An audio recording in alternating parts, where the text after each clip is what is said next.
নড়াইল সদর উপজেলায় মহাসড়কে যাত্রীবাহী একটি লোকাল বাস নিয়ন্ত্রণ হারিয়ে উল্টে গিয়ে শিশু, নারী ও পুরুষসহ অত্যন্ত ২০ জন আহত হয়েছেন। তবে তাৎক্ষণিকভাবে আহতদের পরিচয় জানা যায়নি। শনিবার ৬ জুন রাত ৮টার দিকে সদর উপজেলার নড়াইল আঞ্চলিক পাসপোর্ট অফিসের সামনে নড়াইল যশোর মহাসড়কে এই দুর্ঘটনাটি ঘটে। স্থানীয় ও আহত সূত্রে জানা যায়, যশোর থেকে যাত্রী নিয়ে একটি লোকাল বাস নড়াইলের উদ্দেশ্যে আসছিল।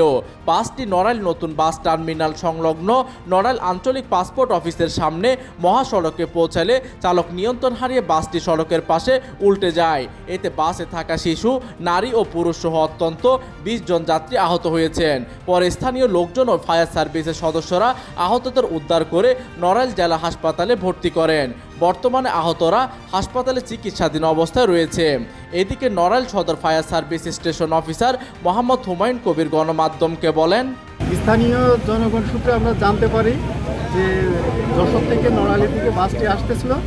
সেই অবস্থায় পথিমধ্যে একটা ভ্যানকে সাইড দিতে গিয়ে বাসটা উল্টে গিয়ে হতাহতের ঘটনা।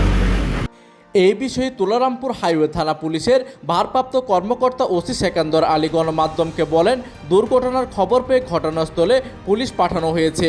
এই ঘটনায় প্রয়োজনীয় আইনগত ব্যবস্থা গ্রহণ করা হবে বলে তিনি গণমাধ্যমকে বিষয়টি অবগত করেন। প্রতিনিধির তথ্য ও পাঠানো চিত্রে ডেস্ক নিউজ, দিগন্তের বার্তা 24, নড়াইল।